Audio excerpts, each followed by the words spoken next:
Here's Ryan with today's sports report. Thanks, Grace. This past Tuesday, Franklin girls varsity basketball opened up their season against Oliver Ames, defeating the defending Division II state champions 54-45.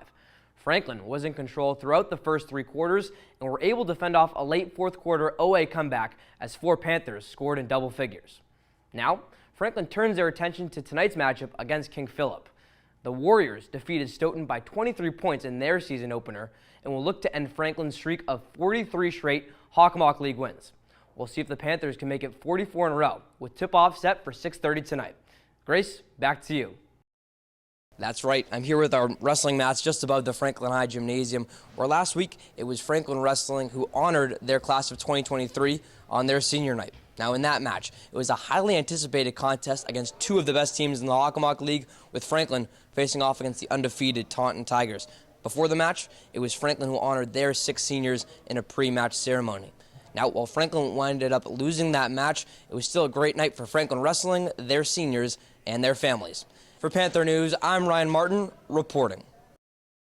Here on the turf at Bassini Stadium, where 12 hours from now, the 4-1 Panthers will host Attleboro in this year's homecoming game.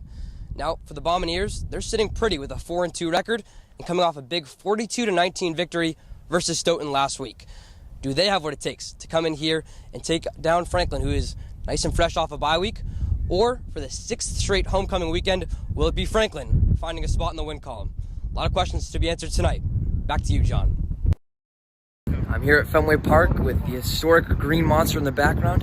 And just under an hour from now, it'll be the Thanksgiving Day rivalry of St. Mary's and Austin Prep, coming a day early here as high school football being played at Fenway Park for the first time since 2015. Now, as far as these two teams go, it's kind of a tale of two seasons between these squads. For St. Mary's, they picked up a 15-14 win against Rockland in the Division VI semifinals last week, so they're off to Gillette Stadium a week from now, and they'll play in the Division VI Super Bowl. Not a bad 2 games going from Fenway Park, and then Gillette Stadium, they're 10-1 on the year. As for Austin Prep, their first season in the NEPSAC League hasn't come without its hurdles. They're 0-9 on the year, and the Cougars looking to pick up their first win of the season and avenge a 42-14 loss against the St. Mary's team that happened a year ago. So can it be Austin Prep picking up their first win of the season against a familiar MIAA opponent in St. Mary's? You'll have to find out. Stick along right here for updates all game long, with kickoff coming at 1:30. I'm here on the field at Gillette Stadium. You can see both teams warming up behind me. We're in just under 20 minutes. It'll be the Division V Super Bowl between Shawsheen and North Reading.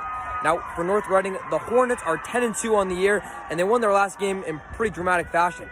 It was almost a Bishop Fenwick comeback that brought Bishop Fenwick to Gillette, but instead it was North Reading who was able to kick a last-second field goal, win that game 32-29, and they're back for the second time in 2 straight years. They lost to Swampscott last year, right here from Gillette in the championship. They're looking for revenge against Shawsheen.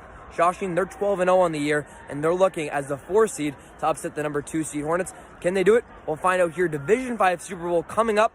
It's the Rams, it's the Hornets. You're going to want to keep it right here and with New England Football Journal for updates all game long. Mac, first game where you have Matt Patricia in your ear calling plays, Joe Judge helping out on offense with in-game action. How is that having them kind of coach you up, and how excited did that just get you for the regular season? Yeah, I think Matty's done a great job.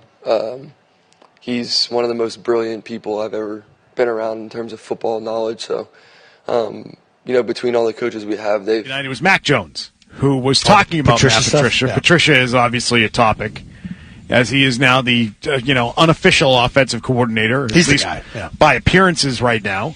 Here's what Mac Jones said about him after the game Friday. Mac, first game where you have Matt Patricia in your ear calling plays, Joe Judge helping out on offense with in-game action.